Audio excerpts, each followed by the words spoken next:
자, 27페이지 나와져 있는 부분부터 이제 보겠습니다. 자, 그러면 이번 시간 이렇게 연결해서 하는 수업은요, 재무제표 작성과 표시에 대한 일반 원칙. 이 부분은 앞에 재무상태표 손익계산서 작성 기준이 있었잖아요. 그거하고도 관계가 많아요. 그래서 묶어서 시험 문제 많이 낸다. 모든 급수에.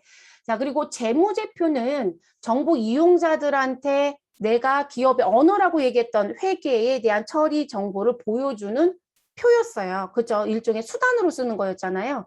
근데 그 재무제표에서 문제점이 발생이 돼요. 그러니까 내가 재무제표를 제공받으면 그 재무제표를 보고 모든 걸 다 결정할 수 있느냐. 결론적으로 의사결정할 건데 의사결정은 내가 투자자 입장이다 그러면 투자를 더 많이 할 건지 아니면 투자할 땐 돈을 회수할 건지 아니면 회사가 잘 커가고 있으니 내심 뿌듯해하면서 아 배당이 이번에 좀 두둑히 받겠구나 라고 할 건지 이런 식의 마음을 가지는 부분이잖아요. 근데 그 부분에 그러니까 의사결정을 하는 부분에 제공된 정보 가지고 다 영향을 주면 좋겠지만 그러지 못하는 문제점이 있어요. 그걸 우리가 재무제표 특성과 한계라고 합니다. 두 번째 얘기하는 이 재무제표 특성과 한계는 사지선대에 지문 하나 바꾸지 않고요. 우리 책에 나와 있는 1, 2, 3, 4 그대로 놓고 거기서 말장난을 칩니다. 결국 용어 조금씩 바꿔서 낸다는 거죠.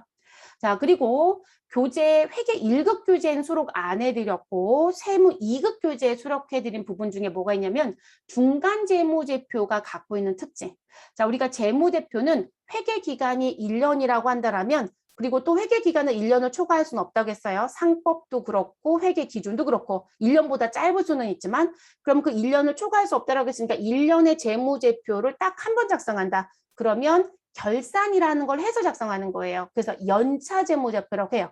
그런데 그 연차 재무제표를 보고하기 전에 중간에도 재무제표를 작성할 수 있다? 없다? 있다. 자, 뭐 기억나야 될까요? 제가 상장사 얘기했었어요, 여러분. 그러면 상장사들 같은 경우는 분기별 또는 반기별 뭘 해줘야 된다? 재무제표 공시 기준이 있다. 자, 그건 회계 기준에서 원하는 게 아니라 상법 규정이라고 했었죠. 그래서 상법 규정에 의해서 우리 전자공지 시스템이라고 하는 서버에 뭘 해주게끔 되어 있다. 우리 분기별 재무제표를 공시하게 되어 있다. 그래서 1월부터 12월 31일 회계 연도를 쓴다라면 1월부터 3월까지 1, 4분기 재무제표 그리고 2, 4분기, 3, 4분기, 4, 4분기를 공시해야 하는 부분이에요. 그리고 나서 최종적으로 연차 재무제표가 확정이 되면 그 재무제표가 다시 공시가 됩니다. 자, 그거 다 지켜주셔야 되거든요. 그러면 자, 1년치 정보 이전에 중간에 들어오는 재무제표가 중간재무제표예요. 근데 이 중간재무제표가 갖고 있는 특징이 있겠죠. 그리고 지금 현재 저희가 강의를 진행하는 시점 지금 8월입니다, 여러분. 그러면 1월 1일부터 12월 31일에 회계기간을 쓴다면 8월에 저 중간재무제표 작성하는 회사가 있을 거예요. 그래서 지금 8월 31일까지 그 중간재무제표를 작성을 해서 또 뭘 한다? 상장사가 아님에도 불구하고 세금 신고에 영향을 줄 수도 있습니다. 그래서 이제 특징이 뭐가 있는지 알으셔야 되고요. 회계는 저희 교재에 문제가 있긴 해요. 한 문제가 있을 거예요. 단원평가 문제에. 회계는 정말 내고 싶을까? 이거 왜 냈을까 싶을 때 한번 건들 때가 있어요. 그래서 문제는 제가 수록은 해드렸지만 교재는 수록은 안 했어요. 사실상 내지 않아야 되는 문제이기도 하고요. 세무부터는 출제가 됩니다.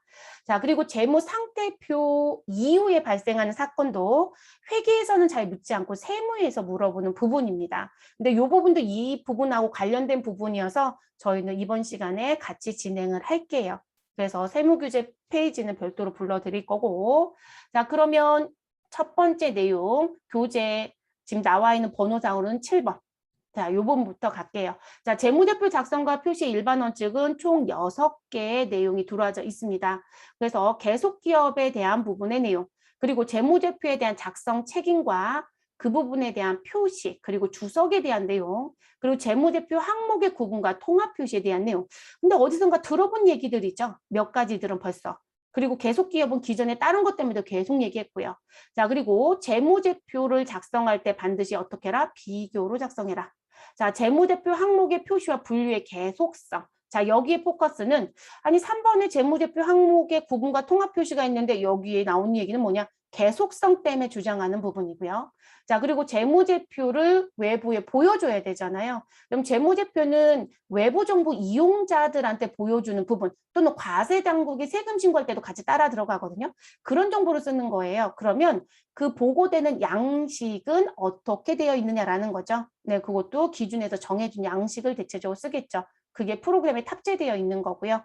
자, 그래서 이 6가지 내용에 대한 걸 아셔야 된다는 거. 그럼 첫 번째, 자, 계속기업부터 볼게요, 여러분. 자, 계속기업이라고 하는 건 제가 사업을 하겠다라고 하면 일단 뭘 냈을 것이다. 나는 사업자 등록을 냈을 것이다. 다만 개인이었다라고 하면 곧바로 어디에 가서 우리 특별한 변수가 없더라면 세무서에 가서 난 무엇했을 것이다. 사업자 등록을 냈을 것이다. 이렇게 가는 거고요. 사업자 등록.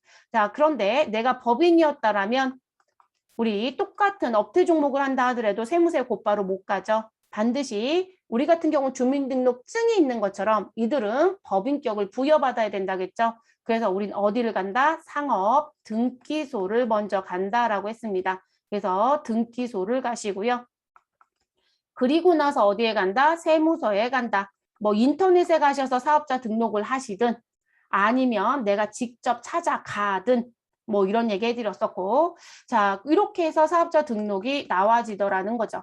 그럼 이렇게 사업자 등록을 낸 사람은 나는 사업은 어떻게 하겠다? 계속하겠다. 이렇게 가는 거잖아요.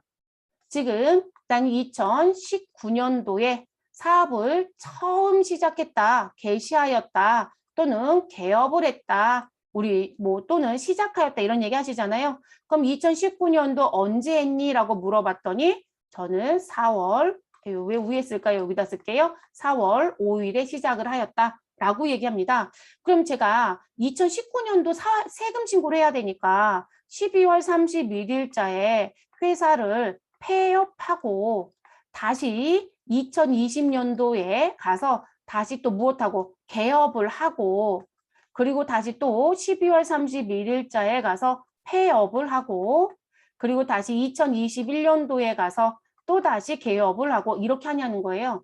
이렇게 하는 회사는 없다는 거죠. 말도 안 되는 얘기죠. 그래서 무슨 부분? 당신이 사업을 하고 있다라고 한다라면 기업을 설립했다라고 하면 특별한 이유가 없다라고 하면 사업은 무엇한다? 계속되는 것이다. 라고 얘기하는 거죠. 그래서 나는 사업을 계속하고 있어요. 라는 게 계속기업이라는 표현이에요. 계속하고 있다. 이렇게 간다는 부분. 됐을까요? 그러다 보니까 이제 문제는 뭐예요? 내가 어디까지 세금 신고를 해야 되고 어디까지의 정보가 이만큼 돼서 경영 성과가 났고 그거로 인해서 내 재산의 상태가 어떻게 증감 변화가 있었고 라는 부분을 누구한테? 정보 이용자한테 보여줘야 되더라는 거죠. 자, 이 부분의 내용이 있기 때문에 우리는 뭐가 필요하다? 회계 기간이 필요하다라는 얘기를 했었던 거예요. 그 부분 때문에. 됐을까요, 여러분? 그래서 우리는 특별한 경우가 아니라면 계속 기업을 전제로 무엇하여야 된다? 재무제표를 작성하여야 한다. 그래서 인위적인 회계 기간이 그래서 필요했던 것이다. 그럼 이제 예외 얘기를 해야 되겠죠. 그러면 다만 그렇지 않은 경우들이 뭐냐라는 부분. 그러면 그 부분은 내가 회사 문 닫았어요. 청산. 결론적으로 제가 아까 폐업 얘기했잖아요. 여러분. 폐업이 청산이에요.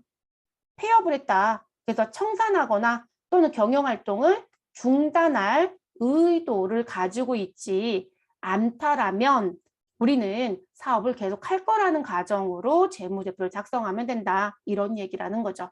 그래서 여러분 이것 때문에 또 뭐가 나오냐면 제가 지금 기계를 샀어요. 제조업을 하는데 그럼 기계를 샀다라고 하면 기계장치를 나는 취득하였다, 매입하였다. 그럼 이 기계를 사서요. 1년 쓰고 폐기하고 또 사요? 아니죠. 우리 이 기계 사면 무엇해 여러분? 고장이 나서 고철에 팔 때까지 쓸 거죠. 그렇죠 여러분? 그래서 이제 뭐라고 해요? 얼마 주고 샀니라는 걸 장부에 꼭 보여달라고 얘기하는 거예요. 이게 계속 기업 과정 때문에 당신이 자산을 사면 오랫동안 장기간 쓰는 부분이 있으면 그거 장부에 꼭 수록해줘. 기록해줘. 그리고 얼마 주고 샀는지도 보여줘.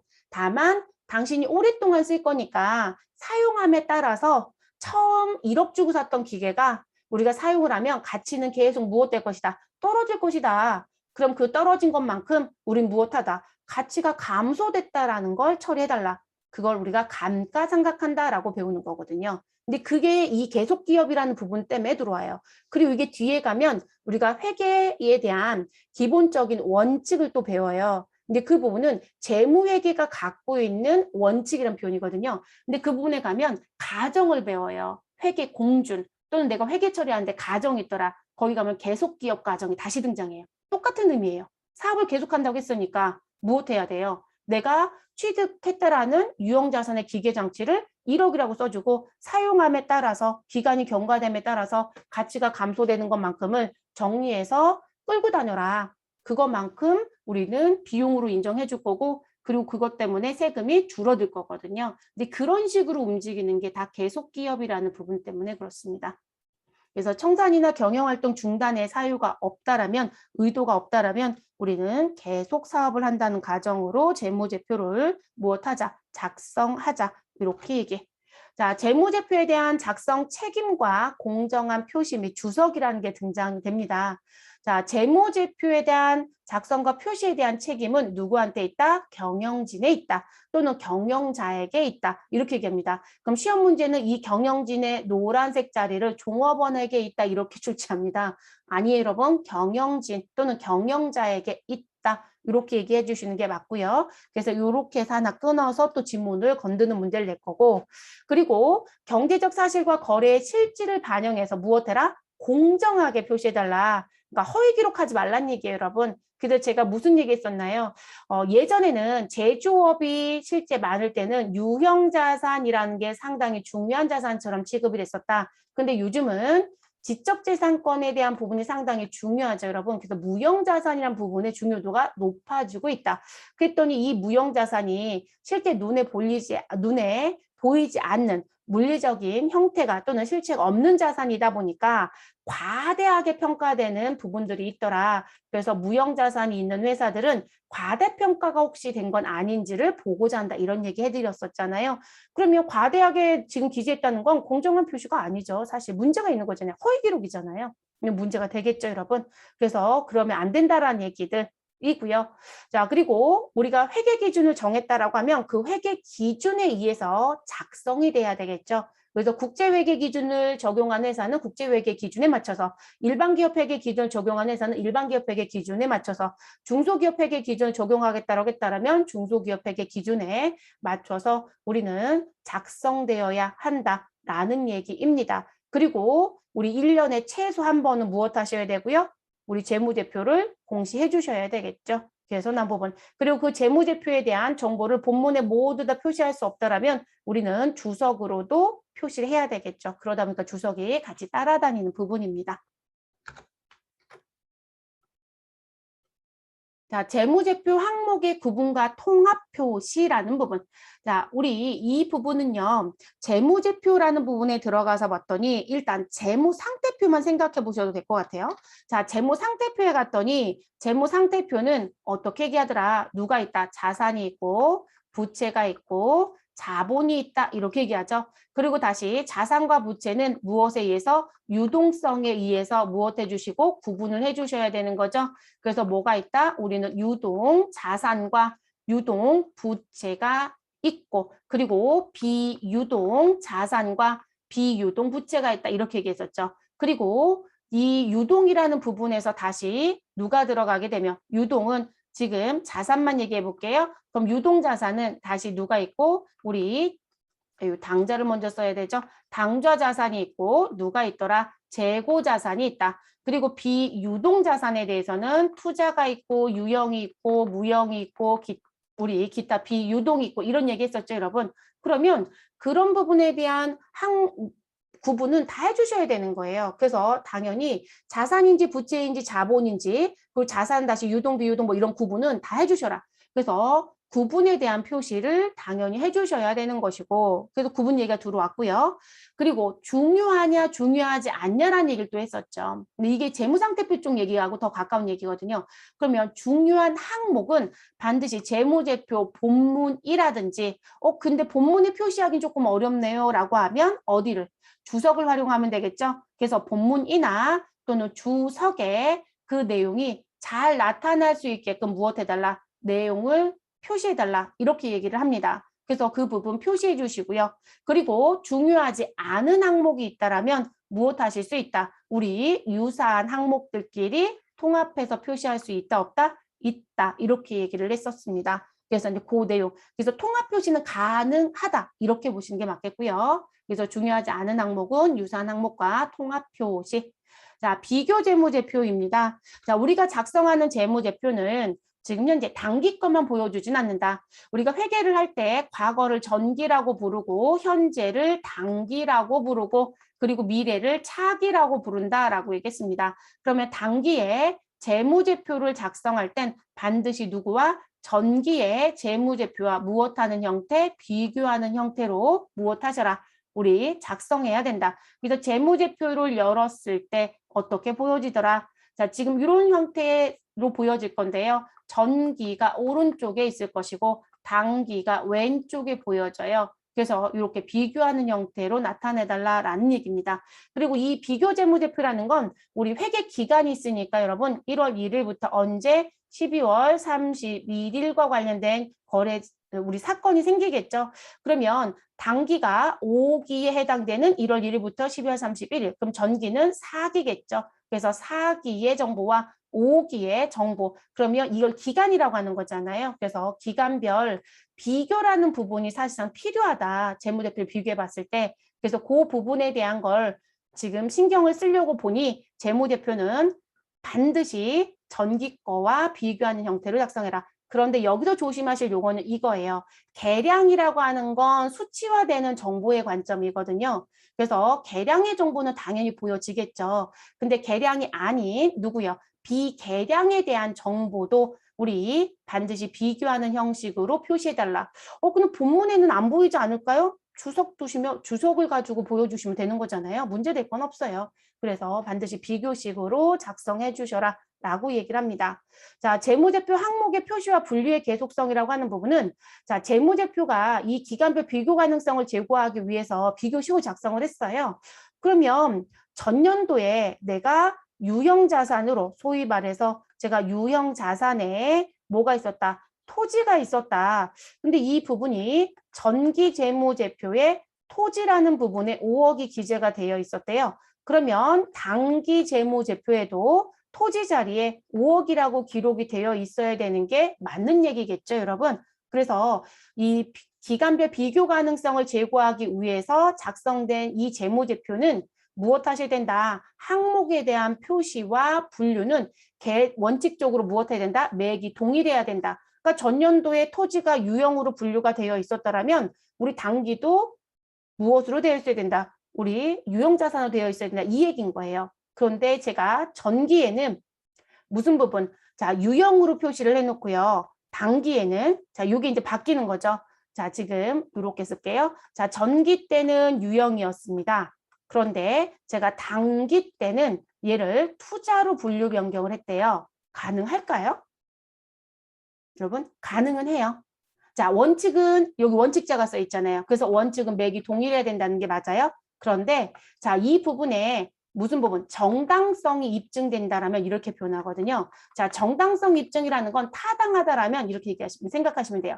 그래서 이 정당성 입증이 된다라고 한다라면 우리는 전기의 유형이었던 부분이 단기에 무엇으로 투자로 무엇할 수도 있다. 아유, 분류 이런 건 분류 변경이라고 해요. 분류 변경이 될 수도 있다. 이렇게 얘기를 합니다. 가능하다라는 얘기인 거예요.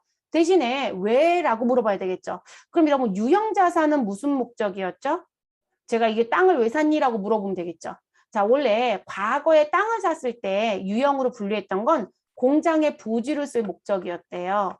근데 회사가 여의치 않은 사건이 좀 생기면서 공장 부지로 쓰질 않기로 결정을 했대요. 그러면 이들은 시세가 좋아지면 그냥 팔겠대요. 그럼 결론적으로 나는 시세 차익을 얻고자 지금 투자로 분류 변경했다 이런 얘기가 되는 거거든요. 그러면 실제 회사에서 지금 취득의 목적을 바꿔버렸다는 얘기잖아요. 그건 다 협의하고 결정을 내렸겠죠. 그러면 분류 변경하시고 정당한 사유에 입증이 됐다라면 해도 괜찮다는 거예요. 다만 여기서 이제 조심하실 건 뭐냐면 전기에 여러분 유형으로 주었던 부분이 지금 이 분류 변경에 의해서 투자로 바뀌었잖아요. 그러면 전기권도 유형에 있을 수 없어요. 네, 전기권도 뭐로 바꿔주셔야 돼요? 투자 쪽으로 아예 올려버리셔야 돼요. 그렇게 되면 과거에 보고했던 재무제표는 분명 유형으로 보고가 됐어요. 근데 이제 금년도에 제공되는 재무제표는 어디 쪽에 지금 과거에 있었던 유형에 있었던 부분이 투자 쪽으로 올라가서 전기랑 당기랑 같이 보여지는 거로 바꿔버려요. 그래서 전기 재무제표의 위치도 같이 변경하는 게 맞습니다. 이 문제는 AT 쪽에서 냈던 것 같아요. 제 기억에. 네, AT에서 회계사분들이 회계감사를 많이 하다 보니까 그런 문제를 낸 것 같기도 한데요. 그래서 매기 동일하다. 그러니까 원칙은 항상 붙여가야 돼요. 그래서 원칙적으로 매기 동일해야 되는 게 맞다. 그래서 그렇게 일단락을 짓고 우리 정당한 사유가 있다라면 분류 변경은 가능하다. 다만 그 분류 변경했을 땐 전기의 재무제표도 같이 따라서 움직이셔야 돼요. 네, 단기권만 바꾸는 게 아니에요. 그래야 비교가 되는 거기 때문에 그래서 그 부분까지 설명을 드렸습니다. 그렇게 움직이는 부분의 내용이 있고요. 자, 그리고 이제 재무제표의 보고 양식. 자, 재무제표 보고 양식은 자, 일단 정부 이용자들한테 제공된 재무제표를 봤을 때 우리 이해할 수 있게끔 작성해야 되겠죠. 그렇죠? 그래서 이해하기 쉽고 간단하고 명료하게 표시해야 한다. 이렇게 얘기합니다. 그리고 제공되는 재무제표는 우리 회계 기준에서 예시된 재무제표 양식이 있다. 그래서 그거를 참조해서 작성한다. 자, 프로그램의 좋은 점은 이게 들어가져 있다라는 게 좋은 점. 그리고 이 재무제표 작성을 할 때 일반 기업회 회계 기준, 일반 기업 회계 기준에 의해서 작성한다. 그러면 저희가 외부에 보여지는 재무제표는 통합 계정이라는 거로 통합하여 표시할 수 있다 이런 얘기 배우셨잖아요. 그거로 표시를 해요. 그래서 우리가 프로그램에 들어가면 관리용이라는 탭이 있고요. 메뉴에 아예 들어가면 그래서 우리 프로그램 메뉴에 들어가면 아예 상단에 탭이 등장해요. 관리용, 그리고 제출용 이런 식으로. 그리고 세무서에 내는 건 표준용 이런 식으로 탭이 생겨요. 그럼 결론적으로 내가 내부적으로 보는 건 관리용 탭을 쓰겠죠. 근데 외부에 보여줘야 되는 건 제출용 탭을 써야 되겠죠. 세무서에 내는 건 무슨 탭을 쓴다? 표준용을 눌러야 돼요. 이게 이제 용도가 다른 거예요. 그러면 관리용에서는 현금이라고 보여져요. 현금. 그런데 제출용에 가면 우리 유사한 건 통합해서 표시한다겠죠? 그럼 이 부분에는 현금 및 현금성 자산으로 보여져요. 됐을까요? 자, 그럼 표준에서도 현금이 현금성 자산으로 보여지긴 하는데요. 표준용은 왜 따로 있냐면 세무서는 재무상태표를 대차대조표라고 불러요. 그리고 대차대조표는 이런 성격은 여기다 묶고 이런 성격은 여기다 묶으라고 아예 정해줘 버렸어요. 이들도. 그러니까 국세청 양식이 따로 있다라는 거죠. 그거로 용어가 싹 다 바꿔줘야 돼요. 묶이는 작업이 있어야 돼요. 근데 그걸 여러분 직접 작업하지는 않겠지만 프로그램에 탑재되어 있어요. 그런데 이 탭들은 눌러보셔야 되는 거예요. 자, 시험은 뭘 내냐고 물어본다면 이런 문제를 냅니다. 장부 조회 문제를 회계급수에서 내요. 근데 그 장부 조회 문제 중에 현금 및 현금성 자산이 얼마냐? 그럼 이제 제출용 탭을 누르면 보인다는 걸 모르시는 분들은 관리용 탭에 가서 계산기를 누르겠죠. 근데 그럴 필요가 없겠죠. 그래서 제출용 탭을 눌러서 현금 및 현금성 자산의 금액을 확인하고 우리는 무엇하시면 된다. 전산 회계 1급은 직접 프로그램에 입력하는 위치가 있어요. 거기다 입력해 주시면 되고 AT는 1, 2, 3, 4예요. 그러면 1번인지 2번인지 3번인지 4번인지 찍으시면 됩니다. 그래서 그런 식으로 시험이 진행이 됩니다. 자, 그리고 보고, 우리 재무제표 보고 양식 두 번째 거 보시면, 자, 반드시 무엇하시라. 전기 재무제표의 모든 계량 정보를 당기와 무엇하는 형태, 비교하는 형태로 보여주셔야 되겠죠. 그래서 이것 때문에 얘기했을 때 제가 우리 무슨 부분, 이제 보고 통화 금액 단위가 있는데 금액의 단위가 전기 때 원이었다라면 당기도 원으로 가는 게 맞다. 전기 때 1,000원이었다라면 당기도 1,000원으로 가는 게 맞다. 그래야 비교가 가능하니까요. 근데 그런 얘기도 했었습니다. 자, 보고 양식은 무슨 식과 무슨 식이 있다? 계정식과 보고식이 있다. 다만 손익계산서는 누구밖에 인정이 안 된다? 보고식만 인정이 된다. 계산의 구조를 다 보여줘야 된다겠죠. 그래서 구분 계산이 있기 때문에 계정식은 절대로 사용할 수가 없다라고 말씀드렸고요. 그리고 재무제표에 기재사항이 있었죠, 여러분? 네, 기재사항. 이건 벌써 앞에서부터 여러 번 얘기했어요, 여러분. 아예 이렇게 단독으로 출제를 합니다. 근데 맹목적으로 시험을 출제한다. 그냥 직관하는 식으로 문제를 낼 때는 1, 2, 3, 4 써주시고 찾아라, 잘못된 거 이렇게 내지만 요즘에 출제위원들은 그렇게 내지 않고요. 글로 내는 걸 자꾸 해요. 그래서 내용을 읽어보시고 재무제표 명칭이 필요하다는 거, 그리고 회사 이름, 기업명이 들어와야 된다는 거, 그리고 우리 재무제표 명칭 아래에 우리 누구? 정태적 보고서인 재무상태표는 일정한 시점을 보여준다. 그래서 보고기간 종료일이 보여지는 것이고, 그리고 손익계산서, 자본변동표, 현금흐름표는 누가 보일 것이다? 회계기간. 그래서 1월 1일부터 12월 31일이라고 하는 회계기간이 보여질 것이다. 그리고 오른쪽 서식 시작하기 전에 맨 상단 부분에 보고 통화와 금액의 단위가 같이 기재가 된다라고 말씀을 드렸었습니다. 그래서 그 부분까지 같이 가져가시면 되겠습니다. 여기가 이제 27페이지에 나와져 있는 무슨 부분? 재무제표 작성과 표시에 대한 일반 원칙이에요. 그럼 이제 뭐 하면 될까요? 그 다음에 나와져 있는 재무제표 특성과 한계 부분 진행하면 되겠죠.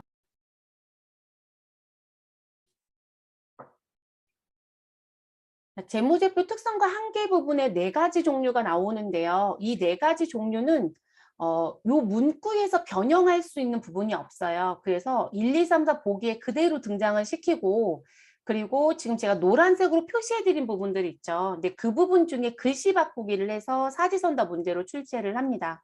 근데 재밌는 건 AT는 이 문제를 잘 안 건드려요. 왜 안 건드는지는 모르겠어요.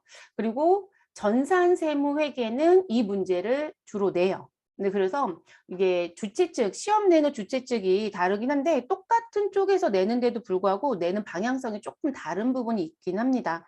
그래서 알아는 두셔야 되는 내용이시고 시험 목적상으로도.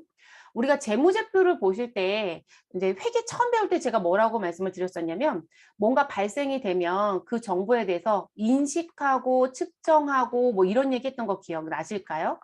네, 인식, 측정, 그리고 무슨 얘기도 했었냐면 이제 식별에 대한 얘기도 잠시 했었고요.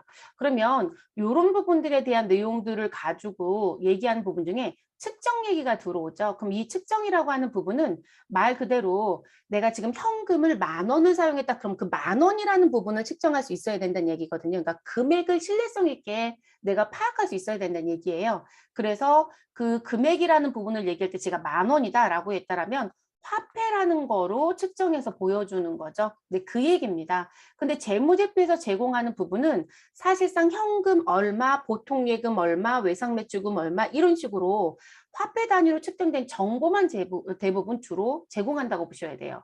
근데 우리가 일반적으로 회사가 잘 클까? 아니면 이 회사가 내가 투자자 입장이었다, 주주 입장이라면 이 회사가 나한테 배당을 많이 줄까? 또는 내가 지금 10,000원 주고 샀던 이 주식이 주가가 좀 올라갈까? 라는 부분을 사실상 궁금해 하잖아요. 투자자 입장에서는. 근데 그 부분이 제공되는 재무제표로 그것까지는 다 볼 수는 없어요. 지금 발생된 사건을 가지고 회폐 단위로 측정된 정보만 제공을 하고 거기에 이제 뭔가 부연 설명할 게 있으면 주석으로 공시하는 정도밖에 안 되거든요. 그게 이제 문제점이라는 거죠.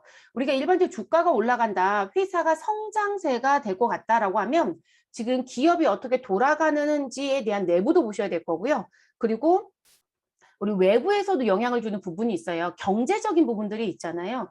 그러니까 우리가 마스크를 사실상 동양 쪽 지역들은, 아시아 지역들은 많이 사용했었다라고 했었잖아요. 코로나가 터지기 전에.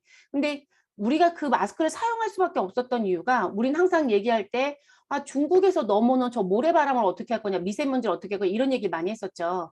사실상 왜 과거에도 환경적인 거를 놓고 보면 그런 걸 실제 연구하는 학자들의 얘기에 의하면 지금의 공기의 환경 그 오염도와 과거의 오염도를 놓고 보면 과거의 오염도가 어마어마했었다는 거예요. 지금 규제 사항이 많아서 그런 식으로 물에 흘러보내거나 밖으로 유출하는 부분을 할 수가 없어서 지금의 공기 오염도가 오히려 덜하대요. 그런데 이제 예전에는 파란 하늘도 보였던 기억이 있고 저도 어렸을 땐 파란 하늘이 참 많았던 것 같거든요. 특히나 가을 되면. 근데 지금은 볼 수 있는 기회가 별로 없어요. 근데 그거 생각해 보면 지금 거의 되면 저도 도시권에서 사니까 저도 천안으로 이사 온 지 이제 3년 정도 됐거든요. 원래 서울에서 20년 넘게 살다가 이사를 한 상태라서 그러면 서울은 더 심각하죠. 뿌옇잖아요. 그러니까 근데 그런 부분들은 생각을 못 하는 거죠. 근데 그렇게 발전이 된 것 때문에 바뀌었다라는 생각은 못 하고 계속 이제 미세먼지 얘기를 하니까 이제 그 부분만 생각을 하는데 근데 이게 기업을 놓고 봤을 때 그 미세먼지 부분 때문에 마스크 착용을 아시아 지역들은 많이들 했었죠. 근데 거기다 코로나가 터져버리니까 마스크를 사용을 해야 그나마 전염이 덜 된다. 이렇게 되니까 마스크를 사용하지 않았던 그러니까 환경적으로 우리보다 조금 좋은 뭐 유럽이나 이런 쪽에서는 마스크 대란이 있었잖아요. 그럼 기업이 마스크를 판매하는 기업이 그 부분이 일어나는 것 때문에 성장이 됐잖아요. 근데 재밌는 건 그거 얼마 안 가서 무슨 문제가 생겼냐면 너무 우후죽순 많이 생겼다는 거죠. 그러니까 마스크를 제작하는 회사가 문을 닫는 상황이 나오는 거죠. 그러니까 그런 부분들까지 전망을 해가면서 봐야 되는 부분인데 제공되는 재무제표로는 그런 부분까지는 볼 수가 없다라는 거거든요. 그래서 이제 문제점이 그런 게 한계라는 거예요. 그런 문제점들이 있더라.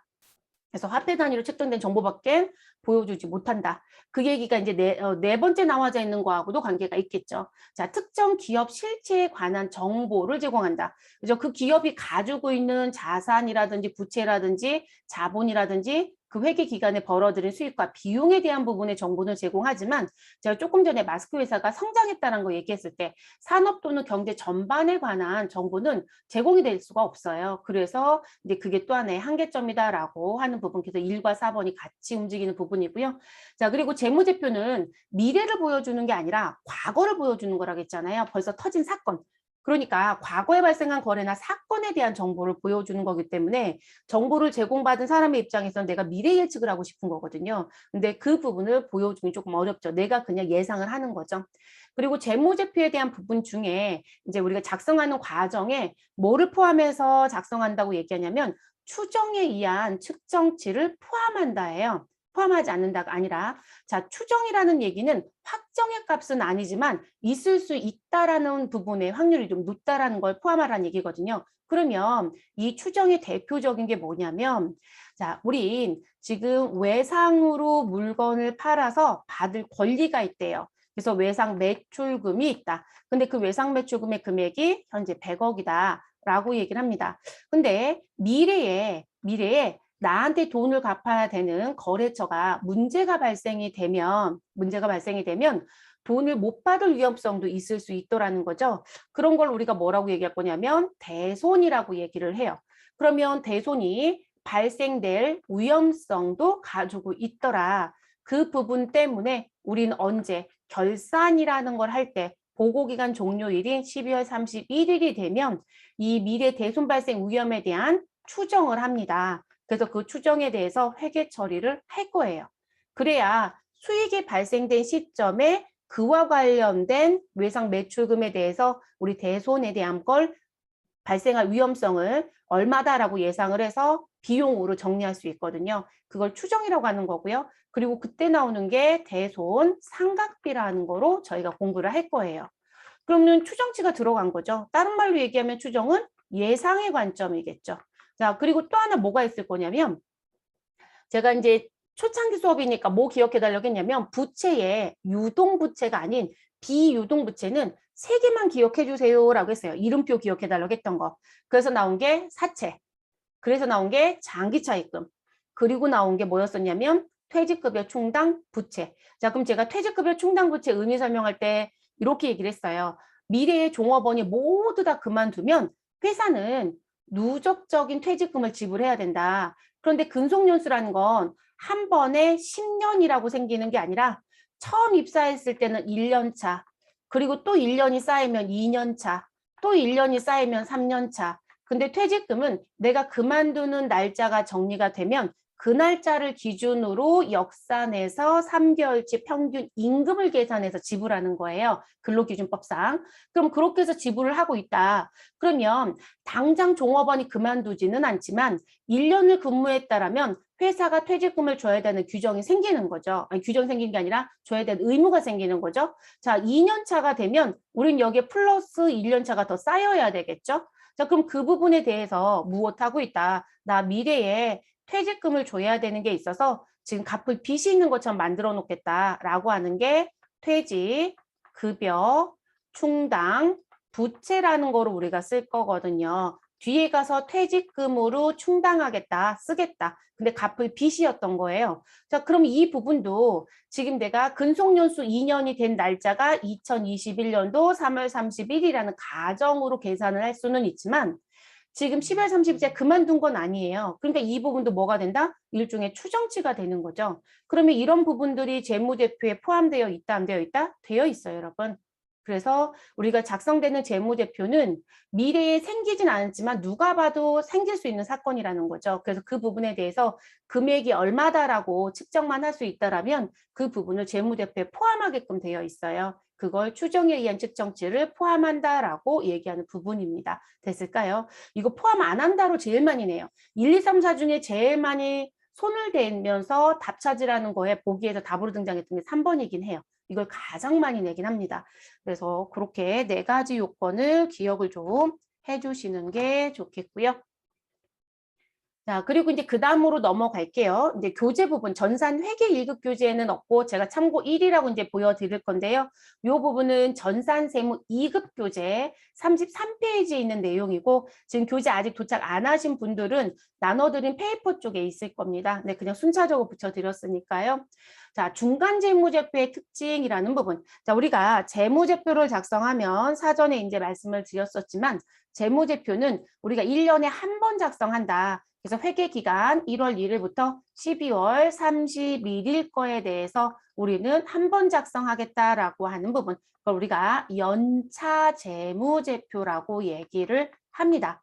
자, 대체적으로 결산에 의해서 작성됐다라고 하는 재무제표가 연차 재무제표예요. 그러니까 연차 재무제표는 우리 무조건 작성해야 되는 서류예요, 여러분. 무조건 작성해서 정보 이용자들한테도 보여주셔야 되고, 그리고 국가한테 세금 신고할 때도 반드시 회계 기준에 의해서 작성된 재무제표를 첨부해서 꼭 내게 되어 있어요, 법적으로. 그럼 그때 작성하는 게 연차 재무제표. 근데 우리가 1월 1일부터 12월 31일에 대한 1년치가 아니라 나는 1월 달 것만 작성하거나 또는 1월부터 몇 월까지 3월 달 거에 대한 것만 작성하거나 또는 나는 1월부터 언제까지 6월 달 거에 대해서만 작성하거나, 자, 이런 식으로, 그러니까 1년을 다 묶어서 작성하는 게 아니라 중간에 필요에 의해서 작성을 하는 거죠. 자, 그런 식으로 작성하는 재무제표를 중간 재무제표라고 합니다. 중간 재무제표. 그럼 이 중간 재무제표는 상법 규정에 의해서 반드시 작성해야 되는 상장사들도 있을 거고요. 자, 그렇지 않더라면 대부분 필요에 의해서 작성한다. 이렇게 알아두시면 되실 것 같아요. 그래서 이제 그렇게 알아두시고, 자, 그리고 이제 또 하나 뭐가 또 있으실 거냐면, 어떤 경우들이 있으실 거냐면 이거 말고요. 중간재무제표라고 하는 부분에, 자, 우리 회사가 1월 1일부터 12월 31일에 회계기간을 사용해요. 그러면 우리가 1년치 세금을 다음 연도 3월에 신고납부하거든요. 신고납부를 다음 연도 3월에. 그리고 왜 3월이냐라는 얘기를 하냐면 그 3월이라는 관점이 다른 의미가 아니시고, 우리가 일반적으로 12월 31일 날에 모든 업무를 끝낸 걸 가지고 정리를 하겠지만 그걸 한꺼번에 정리하기엔 너무 어려워요. 그러니까 대부분들이 12월 31일까지 발생된 사건에 대해서 우리 3개월 동안 일할 수 있는 시간을 주는 거예요. 그래서 우리가 대체적으로 법인세 신고 언제예요? 라고 하면 대부분들이 너무 자연스럽게 3월 달에 법인세 신고해야 돼. 바빠. 이렇게 얘기를 해요. 근데 왜 3월을 너무 다 이렇게 자연스럽게 일상적인 업무처럼 얘기를 하냐면 12월 31일 결산회사가 우리나라 많다고 그랬잖아요. 보편적으로 비율이 제일 높아요. 그래서 아예 국세청도 뭐라고 아예 얘기하냐면 3월에는 법인세 신고하는 달이니까 여러분 신고들 들어오세요 라고 얘기를 해요. 근데 그 정도로 비율이 높다는 얘기거든요. 근데 그거를 12월 31일자에 기말이라고 해서 그 날짜에 바로 신고 들어간다. 말도 안 되는 얘기죠, 여러분. 우린 12월에도 할 일이 많아요. 그리고 우리 12월까지 발생된 매출에 대한 세금 신고를 또 따로 하는 게 있어요. 무슨 뭐 부가가치세라는 신고. 근데 그 부가가치세 신고가 다음 연도 1월 25일 날까지 하는 거거든요. 그러면 아직 부가가치세 신고도 마감을 못했어요. 그런데 곧바로 법인이 벌어들인 소득 신고를 한다? 개인이 벌어들인 소득 신고를 한다? 할 수가 없거든요. 그러다 보니까 3개월에 일할 수 있는 시간을 줍니다. 근데 1년치 세금을 다음 연도 3월에 한꺼번에 내려면 너무 부담이 많이 돼요. 그래서 이제 국가가 만들어진 제도가 그러면 지금 6개월치 절반을 뚝 잘라서 중간에 한 번 더 들어와 라고 얘기합니다. 그럼 여러분 지금 1월 1일부터 12월 31일에 회계 기간을 쓴다. 그러면 6개월을 뚝 잘리라고 했으니까 우리는 1월 1일부터 언제까지? 6월 30일까지. 근데 여러분 이것도 6월 30일까지 신고를 할 수는 없겠죠. 그러다 보니까 이 부분에 대해서는 언제? 2달의 여유 시간을 줘요. 그러면 6월 말일까지로 끝나는 회사라고 하면 7월 달, 8월 달이죠. 그래서 언제까지? 8월 31일까지 우리는 법인세를 무엇한다? 중간 예납에 대한 신고를 한다. 그리고 납부를 한다라는 표현을 하는 거예요. 그런데 이렇게 돌아가는 부분이거든요. 쉽게 생각을 하시면. 근데 여러분 지금 8월 달에 세무사나 회계사가 운영하는 회사에 근무하는 분들은 또 바쁜 분들도 있겠죠. 다만 이제 뒤에 가면 제가 그 얘기는 살짝 해드릴게요. 이 법인세 중간 예납하는 방법이 두 가지예요. 그래서 그거는 시험은 안 나와요, 여러분. 그 시험 문제 보고 싶다. 세무 1급 보시면 됩니다. 세무 1급에서 가끔 물어보는 출제자가 있어요. 가끔면 거의 찾아보기 희박이에요. 근데 업무상에서는 알아두셔야 되거든요. 그래서 이 중간 예납 신고와 납부라는 걸 하는데 신고하는 방법이 왜 두 가지냐면 실질적으로 이제 전년도 우리가 전년도라고 하면 2020년도 1월 1일부터 12월 31일에 대한 신고를 금년도 3월에 했겠죠. 2021년도에. 그럼 그때 법인세 얼마 냈다라는 게 확정이 됐을 거예요. 그럼 그때 신고했던 금액의 절반만 내는 방법을 해도 돼요. 네, 그래서 기존에 신고했던 정보에 나와져 있는 금액이 있을 건데 그 법인세의 2분의 1을 내겠다라는 방식을 선택할 수도 있고요. 또는 나는 1월 1일부터 6월 30일까지 모든 정보를 작성해서 그럼 재무제표가 나와야 되겠죠. 재무제표 없이 세금 신고 못해요. 자, 그래서 재무제표를 작성해서 그러면 1월부터 6월이니까 중간 재무제표겠네요. 중간 재무제표를 작성을 해서 법인세를 계산하고 나 신고 납부할게 라는 방식을 선택할 수도 있어요. 그래서 지금 그 두 가지 중에 택일해서 쓴다. 보편적으로 여러분 누가 더 편할 것 같아요? 자, 일단 기존에 냈던 세금 절반의 방식으로 가겠다라고 하는 1번. 그리고 지금 두 번째 건 내가 1월부터 우리 6월 달 것까지 모두 다 정리를 해서 신고하겠다는 2번. 대부분 1번을 많이 써요. 네, 근데 2번을 할 수밖에 없는 회사도 있어요. 네, 그래서 그렇게 사용하는 부분. 그래서 이제 그쪽에 근무하신 분들은 8월 달에도 그냥 기존 거 낸다라고 하면 진짜 페이퍼 한 장만 작성하면 되거든요. 근데 1월부터 6월 달 것까지 우리가 결산을 해야 된다라고 하면 일이 많죠. 네, 전부 다 정리를 하셔야 되니까. 그래서 이런 걸 가결산한다라는 표현을 쓰기도 합니다. 네, 가결산. 그래서 그런 걸 중간 재무제표라고 한다. 이렇게 알아두시면 되겠고요. 자, 그럼 중간 재무제표는요. 중간기간 또는 누적 중간기간을 대상으로 작성하는 재무제표를 의미하고 있다. 자, 여러분 중간기간 또는 누적 중간기간이란 얘기는 무슨 얘기시냐면 1월 1일부터 언제까지? 3월 31일까지 하나. 자, 4월 1일부터 언제까지? 6월 30일까지 하나. 자, 이런 식으로 표현되는 건 중간이에요. 근데 누적이라는 건 내가 처음에 작성할 때는 1월 1일부터 3월 31일 것까지만 작업을 했겠지만 그 다음에 작업할 땐 1월 1일부터 언제? 6월 30일까지 이렇게 작성할 수도 있겠죠. 그러면 쌓아진 거잖아요. 근데 그런 식의 표현이라고 보시면 됩니다. 그래서 1월 1일부터 12월 31일까지 전체가 아니라 중간에 끊어서 또는 앞부분만 그런데 또는 중간에 무슨 부분 시작점에 대한 부분에 뒤에 다른 기간이 붙어서 나오는 그래서 그런 걸 중간기간 또는 누적 중간기간이라고 하는 부분 그런 걸 우리가 중간 재무제표라고 부른다라고 얘기를 합니다. 자, 기억, 니은, 디귿이라고 나와져 있는 거 볼게요. 자, 이 부분의 중간 재무제표는 자, 일단 재무상태표가 들어와야 되는데 재무상태표는 중간 보고 기간 말과 직전 연차 보고 기간 말을 무엇하는 형식? 비교하는 형식으로 작성한다. 자, 우리 재무상태표는 여러분 합계는 볼 수 있다 없다? 없다라겠어요. 분명히 재무상태표도 보여주는 건 내가 일정한 점을 찍으면 그 점에 가지고 있는 잔액만 보여지는 것이다. 그래서 내가 지금 현재 현금 얼마가 있었는데 현금 100이 있었는데 나는 현금 받고 팔은 매출이 있어서 1000이 증가가 있었고 내가 종업원 급여를 주면서 300을 썼고 그래서 남겨져 있는 잔액은 얼마가 된다. 800이다 라고 하면 내가 지금 현재 작성하고자 하는 시점이 정해지면 그 시점에 800만 보여지는 거지 우리 1100이 있었는데 그중에 300을 써서 800이요 이렇게 보여주는 건 아니라고 했어요. 그러다 보니까 우리는 2020년 12월 31일 현재의 잔액과 지금 보고하는 기간에 잔액, 그러면 3월 31일에 잔액, 이건 2021년도겠죠. 자, 이때 잔액을 비교하는 부분에서 문제가 되지 않아요.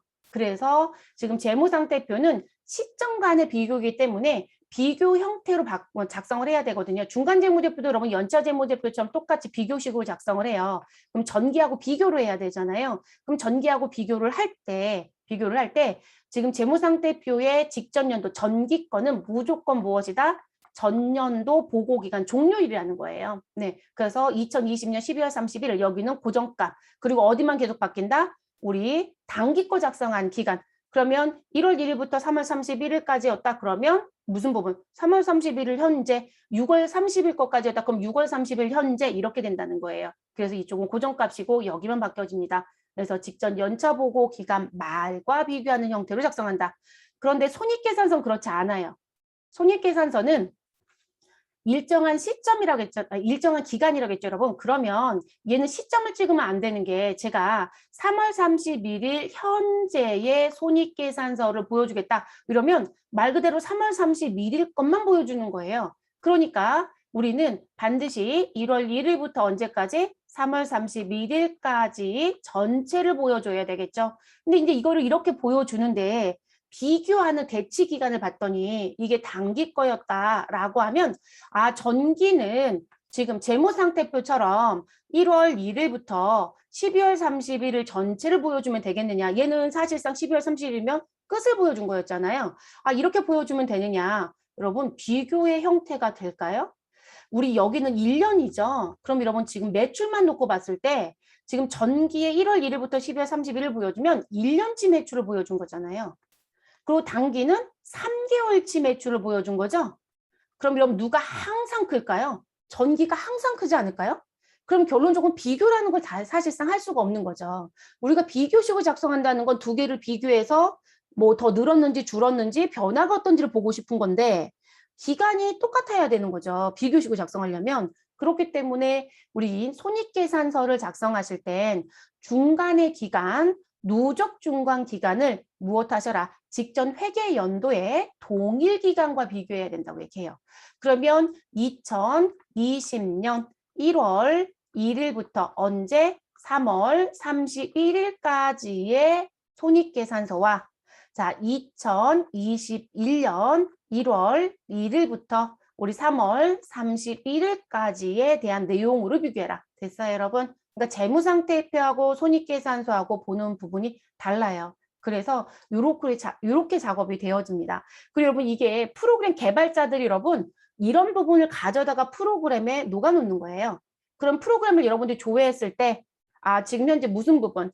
아, 지금 직전 연도는 내가 1, 4분기 거를 작업하러 들어갔다. 그러면 직전 연도의 손익계산서 반드시 뭐로 들어야 된다? 2020년도 1월 1일부터 3월 31일이 들어야 된다고요. 근데 그 자리에 1월 1일부터 12월 31일이 들어왔다면 프로그램 잘못 작업된 거예요. 근데 그 작업은 프로그램 개발자들이 작업을 해줘요. 우리가 회계 프로그램이 상용화되어 있는 프로그램을 쓰기도 하지만 프로그램을 개발해서 쓰기도 해요. 대체적으로 이제 ERP를 개발해서 쓰는 데들 꽤 많으세요. 그러면 그 ERP 개발하실 때 이런 부분들을 잘 모르는 사람 개발하면 진짜 산으로 가요. 다 고쳐달라고 하셔야 돼요. 근데 나도 보는 눈이 없다? 그럼 이제 더 난리가 나겠죠. 나도 보는 눈이 없지 개발자도 엉망진창이면 이제 난리가 나겠죠. 그래서 실질적으로 항상 프로그램 개발을 할 때는 그 개발자는 프로그램을 짜는 사람이란다면 이 짜는 사람이 회계 지식이 없으면 회계 지식이 있는 사람이 계속 옆에서 설명을 해요. 그래서 대부분 그 컨설팅 하는 사람들이 같이 따라 붙긴 하는데요. 컨설팅자가 다 유능하지는 않아요. 제가 볼 때는. 그래서 이제 그런 내용들까지 보셔야 됩니다. 그러니까 이론 문제 내긴 되게 좋은 문제죠. 사실은. 보는 요령도 갖고 가셔야 되는 거니까. 그래야 동일 기간에 매출이 증진했는지 우리 감소했는지 뭐 상승 곡선인지 하락 곡선인지 파악이 가능하겠죠.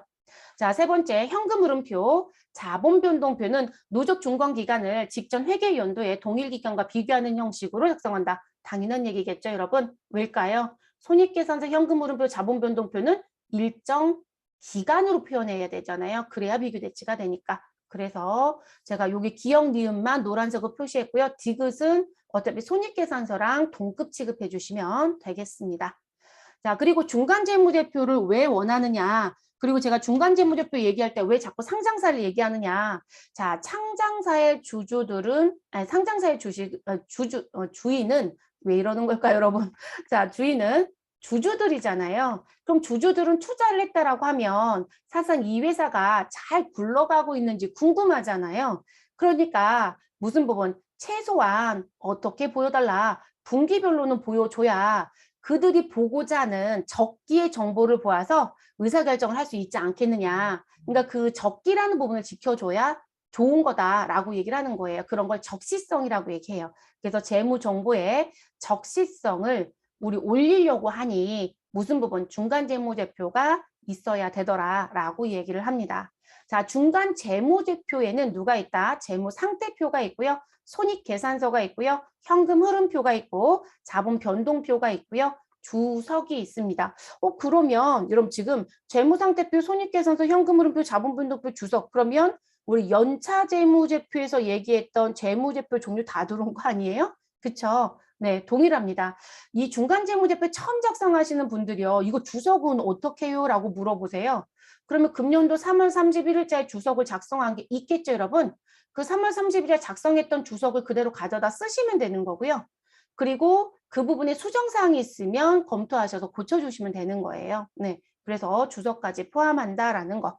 자, 그리고 중간 재무제표는 누구와 동일하게 우리 1년에 한 번씩 작성하는 연차 재무제표와 동일한 양식으로 작성하는 게 원칙입니다. 그래서 중간 재무제표 양식은 A 양식을 쓰고 연차 재무제표 양식은 B 양식을 썼다. 그런 경우는 없다라는 거죠. 네, 동일하게 작성한다. 자, 그리고 회사를 들어가서 보면요. 이런 얘기 많이 하시잖아요. 성수기, 비수기.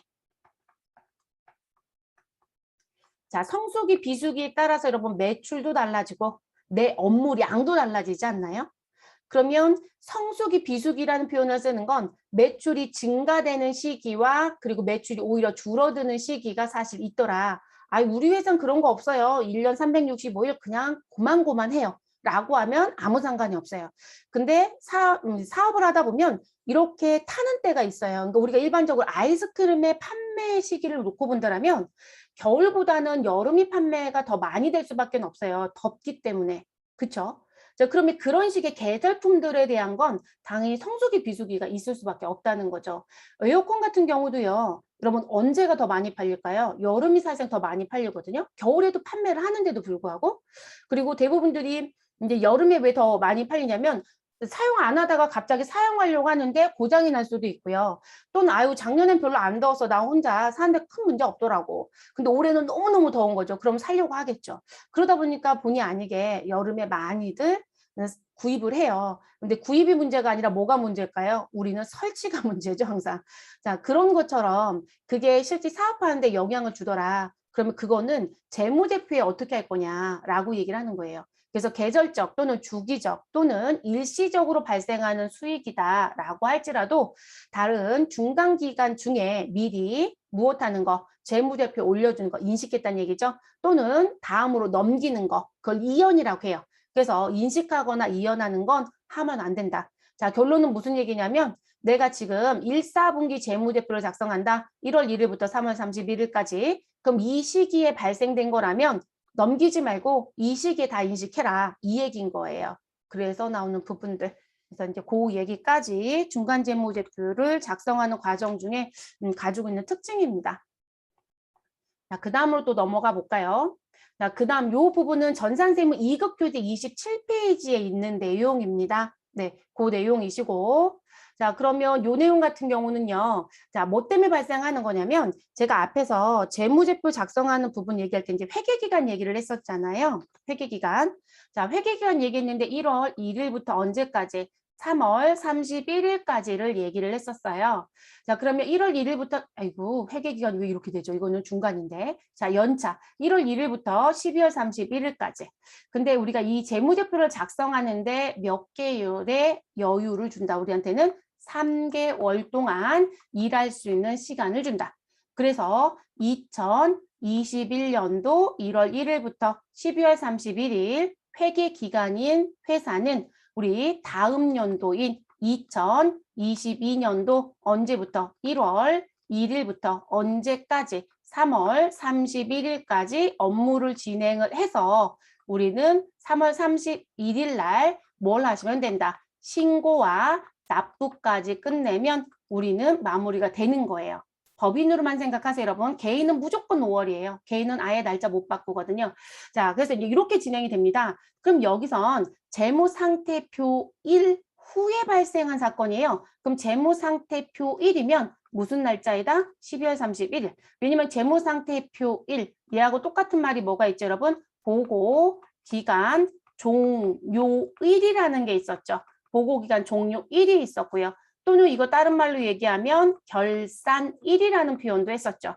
자, 그러면 그 날짜 12월 31일, 2021년도 12월 31일 후에 발생한 사건이 있었을 땐 우리가 재무제표를 작성해야 되는데 그 재무제표에 영향을 주느냐 주지 않느냐 그 얘기를 하고 싶은 거예요. 그걸 표현할 때 재무상태표 1 후 발생한 사건이라고 표현을 합니다.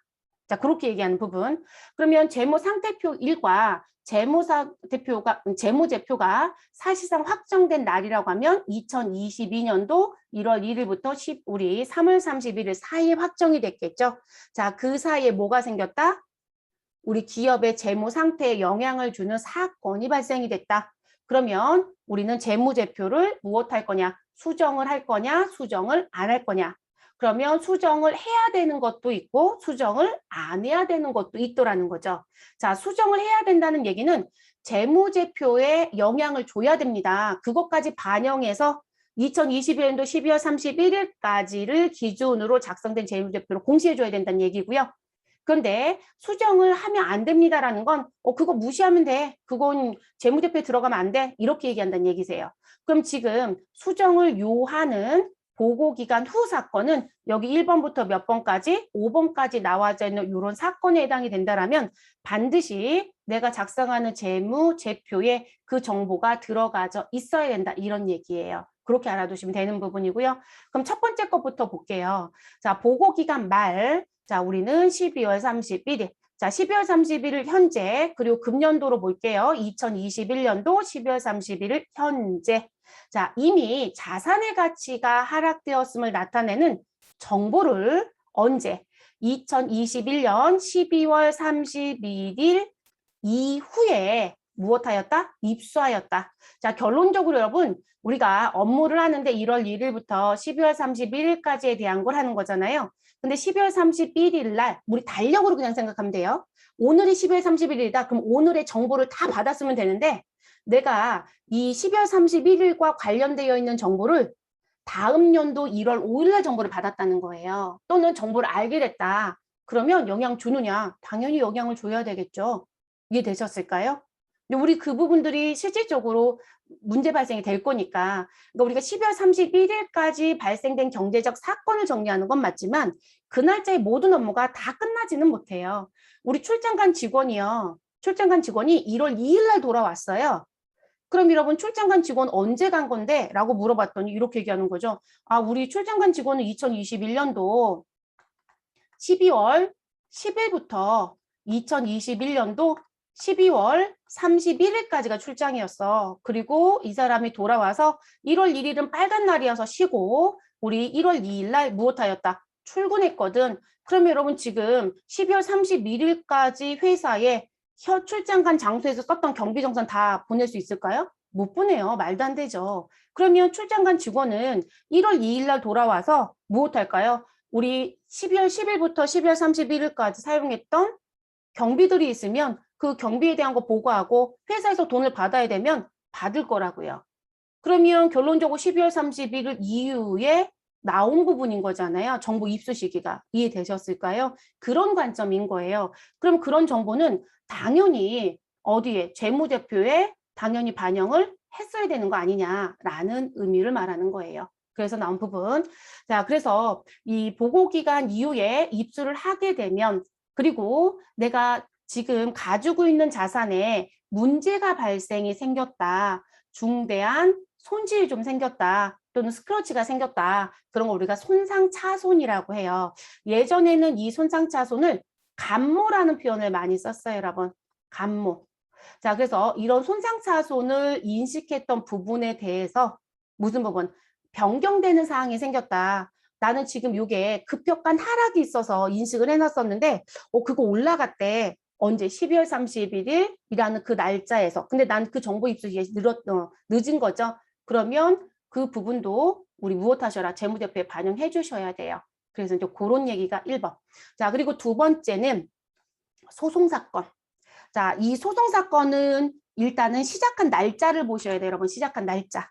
자, 보고기간 말 12월 31일 이전에 소송을 진행하고 있었어요. 그러니까 결론적으로 이건 거죠. 자, 이 얘기는 다른 말로 기간을 얘기하면 언제? 나 2021년도 1월 1일부터 언제 사이에? 12월 31일 사이에 소송이 발생돼서 무엇하고 있다? 아이고, 소송이 발생돼서 진행 중이었던 거예요. 진행 중. 됐을까요? 그런데 이 소송 진행 중이었던 결과가 언제 나왔다? 2022년도 1월 20일에 나왔다.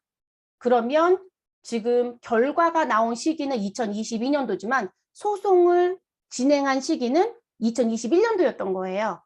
근데 12월 30일까지는 결과가 안 나왔던 것뿐이고 이해됐을까요? 그러면 우리가 여유 3개월을 주었던 일할 수 있는 시간 3개월을 주었던 1월 1일부터 3월 31일 사이에 결론이 났잖아요. 그러면 이 부분은 무엇 하셔야 된다? 반드시 재무제표에 영향을 주셔야 돼요. 네, 그래서 승소했다라고 하면 큰 문제 없을 거예요. 근데 패소했다면 어떻게 될 거예요, 여러분? 패소했으면 돈 못 받는 거잖아요. 그럼 못 받는 것만큼 어떻게 처리할 거냐? 회계 처리해야 된다는 거죠. 승소하면 돈이 들어올 거예요. 돈이 들어올 거니까 그게 큰 문제가 없지만 내가 패소를 했다라면 외상매출금이었다. 근데 5억이 패소돼서 난 그 돈을 못 받게 됐다. 그럼 그 5억에 대한 회계 처리 해야 되는 거죠. 그럼 못 받는 거 회계 처리하시고 내가 소송과 관련된 부분에서 발생된 비용이 있었는데 그 비용 배상 책임도 나한테 들어왔다. 그럼 돈이 또 나가야 될 거거든요. 그런데 아직 돈 안 줬다라면 줘야 되는 돈까지도 다 회계 처리를 해놓으셔야 되는 거예요. 그런 부분이라고 보시면 되겠습니다. 그래서 소송사건 결과가 보고기간 후에 확정이 됐다라면 이미 인식한 손실금액을 수정하여야 한다라고 얘기를 합니다. 자, 그래서 그렇게 들어온 부분이고요. 자, 그리고 세 번째. 자, 보고기간 말 이전에 구입한 자산의 취득 원가 또는 매각한 자산의 금액을 보고기간 후에 결정하는 경우. 그냥 쉽게 생각하시면 2021년도 1월 1일부터 12월 30일 사이에 팔았는데 얼마예요? 라는 걸 확정하고 팔았으면 이런 일은 없죠. 근데 가서 시가 파악을 해야 되더라는 거예요. 그래서 일단은 팔았는데 파악이 뒤늦게 됐다는 거죠. 그럼 그것도 정리를 하시면 되겠죠. 자, 네 번째, 보고기간 말 현재 지급해야 될 의무가 있는 종업원에 대한 이익의 분배 또는 상여금 지급 금액을 보고 기간 후에 확정을 했다라면 자, 그것도 재무제표에 영향을 줘라. 이 4번이 여러분 과거에는요. 회계와 세법의 입장이 달랐는데요. 요거는 지금 현재 통일시켜 줬어요. 네, 그래서 세법이 뭐라고 했냐면 회계 처리하고 들어왔으면 나 니네 거 다 인정해 줄게 이렇게 바뀌었어요. 자, 이게 어떤 의미냐면 회사가 성과 배분하는 거 아시죠? 네, 성과 배분. 자, 성과 배분은 사실상 회사가 발생된 이익을 종업원한테 나눠주는 거란 말이에요. 그러면 내가 이익이 얼마 났는지 알아야 성과 배분에 대한 결정을 볼 수 있는 거죠. 그래서 재무제표를 언제 확정하고, 야, 지금 뭐 완벽하게 100% 나오진 않았어도 우리는 매출의 증진 대비 얼마 주겠다 이렇게 얘기했다면 매출액만 뽑으면 되죠. 그래서 1월 25일 날 부가가치세라는 세금 신고가 끝나고 나니 1월 25일 날 1년치 매출에 대한 부분을 뽑을 수 있더라는 거예요. 그래서 우리는 매출액이 전년도 대비 40%가 신장이 됐다. 그래서 우리는 지금 이 부분에 대해서 종업원들한테 무엇을 하겠다? 성과 배분을 하겠다. 근데 여러분 지금 1월 25일이면 2022년도일 거 아니에요. 그쵸? 그리고 이 성과 배분에 대해서는 뭐 직급별로 주는 건지 아니면 일률적으로 모두 다 5%를 주는 건지 그건 알 수는 없겠지만 어쨌든 회사 내부적으로 결정을 했겠죠. 그래서 우리는 성과 배분의 확정을 언제 했다? 우리 1월 31일에 했다. 자, 그러면 이 부분은 아직 언제 날짜를 놓고 보면 전년도 2021년도 우리가 2022년도를 다음 연도라고 하고 2021년도를 단기라고 놓고 본다면 2021년도 12월 31일 그리고 2022년도 입장에서는 전년도가 될 거고요. 자, 이 날짜 입장에서는 아직 돈은 준 건 아니에요. 근데 얼마 주겠다는 확정은 한 거죠. 그러면 12월 31일에 나 아직 안 준 돈이 있어. 무엇에 대해서? 성과 배분 상여에 대해서. 그러면 상여금은 비용이에요. 그러면 비용의 자기 자리는 어느 변이고? 차변이거든요. 그리고 미지급금은 어느 변이었을까요? 대변이겠죠. 갚을 빚이니까. 그런 식으로 회계 처리를 하고 넘어가셔야 돼요. 그리고 이거 되게 문제가 또 하나가 있어요, 여러분. 자, 12월 31일자에 제가 상여를 회계 처리했다? 연말정산은 어떻게 해야 될까요? 네, 그 고민을 해보세요. 네, 그 얘기는 하진 않겠지만 그 고민을 해보셔야 될 거예요. 그러니까 여러분들이 실제 회계 따로 연말정산 따로 다 각계존투하는 분들이 많으세요. 큰일 날 얘기예요. 그래서 회사에서 업무 담당자가 달라도 업무 처리할 때는 모두 다 톱니바퀴가 맞물려가는 것처럼 물려가셔야 되는 거예요. 그래서 책임자가 되면 될수록 그걸 전체를 보는 시야를 키워요. 그래서 교육들을 많이 다니시죠. 그래서 이 부분은 연말정산에도 영향을 줄 수 있는 소지가 좀 있습니다. 네, 소득세하고도 관계가 있다는 얘기예요. 그래서 그런 얘기인 거고, 다섯 번째, 정기 또는 그 이전 기간에 발생한 회계적 오류를 보고기간 후에 발견했다라면 무엇 해야 된다? 반영해줘야 된다. 자, 전기 또는 이전 기간, 그 얘기는 현재 2021년도 1월 1일부터 12월 31일까지의 기수가 나는 현재 7기였다. 그럼 7기 이전이란 표현이에요. 그럼 6기 때 우리 발생된 걸 수도 있고 5기일 수도 있고. 근데 과거에 회계 처리했던 요 부분에 대해서 내가 7기 거를 신고하는 과정에 오류를 발견했다라면 어떻게 할 거냐. 발견했으니까 반영해줘야지 이 얘기인 거예요. 네, 그 부분에 의미가 됩니다. 그래서 요 5가지 요건의 사항이 등장이 되면 저희는 반드시 재무제표에 무엇 해주셔야 된다? 반영해 주셔야 된다. 자, 시험 출제는 요건 회계에서 내기는 조금 어려워요, 여러분. 지금 들어봐도 난이도가 좀 있는 부분이거든요. 그래서 대체적으로 세무 쪽에서 출제를 하고요. 그리고 시험 문제 어렵게 내고자 할 때 대체적으로 출제하는 것 같아요. 한동안 요거 냈었거든요. 근데 최근 문제에서는 찾아보기가 조금 어려워요. 그러면 또 소강 상태라는 거죠. 근데 업무를 하실 때는 알아두셔야 되는 내용이에요. 네, 업무를 하실 때는 당연히 알아두셔야 되는 내용 중에 하나입니다. 그래서 참고 1과 2는 세무 2급 교재에 있는 부분이고 그 앞에 있었던 건 회계 1급 교재에도 있는 부분. 그러면 중복되는 부분들은 모든 급수에 다 나오는 문제. 그리고 제가 세무 2급이라고 표시 따로 해드린 건 세무급수에서 출제되는 문제. 이렇게 숙지를 좀 해주시면 되겠습니다. 자, 저희는 이제 이렇게 해서 27페이지까지 모두 다 이제 마무리가 됐고요. 이제 그 다음 재무회계 개념 체계로 넘어가 보도록 하겠습니다.